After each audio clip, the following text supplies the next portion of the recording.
ওনাদের বাড়ি এখান থেকে অনেক দূরে, এর জন্য ওনারা এই চরের ভিতরে ঘর করে থাকে, কারণ এখানে না থাকলে ওনাদের ফসল নষ্ট হয়ে যাবে, জমি দখল হয়ে যাবে, এর জন্য ওনারা এখানে থাকে। আসসালামু আলাইকুম দর্শক, আমি এই মুহূর্তে আছি মানিকগঞ্জ জেলার শিবালয় উপজেলার যমুনার চরে। দেখতে পাচ্ছেন কাকারা এখানে অস্থায়ী ঘর করে বসবাস করেন। কাকা ভালো আছেন? আপনারা এই ঘরে কতদিন হলো থাকেন? এই ধরুন 20-22 দিন হলো। 20-22 দিন? জি। এখানে থাকেন রাতেও দিনে সবসময়? সবসময় কাজ করেন এখানেই খান? জি। রান্না করেন কি দিয়ে দেখি একটু? রান্না আজকে মুরগি রান্না করছেন? জি। ওই দেখি তো কি কি রান্না করছেন। এই কাকারা কিন্তু এখানেই রান্না করে, এখানেই খায়। এই দেখেন লেপ তোষক সব নিয়ে আসছেন না? খাবার কি বাড়ি থেকে আনা এগুলো?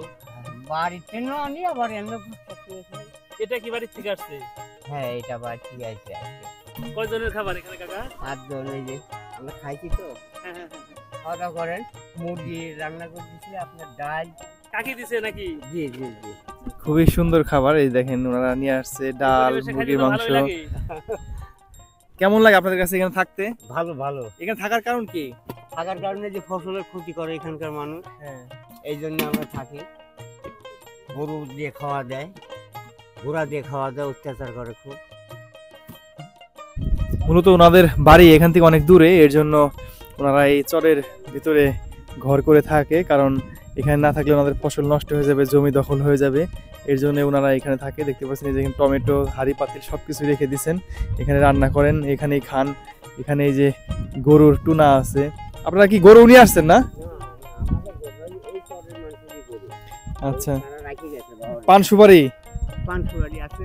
আচ্ছা, কি কি চাষ করেন আপনারা এই চরে? আমরা তিল আর এই ফলই করি। ফলের চাষ করেন না? জি জি। এই যে এখানে কাকারা মাসকলাই তুলতেছে, দেখতে পাচ্ছেন। এই যে কাকা কয় বিঘা লাগাইছিলেন মাসকলাই? 10 বিঘা। কেমন হয়েছে? ফাইন হয়েছে। ফাইন না? আপনারা কোথা থেকে আসছেন? এই কাজিরহাট থেকে। কাজিরহাট, পাবনা কাজিরহাট থেকে ওনারা এই চরে আসছেন মাসকলাই চাষ করতে। দেখেন এই যে এখানে খুবই সুন্দর মাসকলাই হয়েছে। এখন এই যে কাকা এখানে পান খাচ্ছেন না কাকা? আপনারই তো ক্ষেত? জি, আমার ক্ষেত। আচ্ছা, এই বছর কি কি লাগাইছেন চরে? এই তো মাসকলাই আর সরিষা আছে ওইদিকে।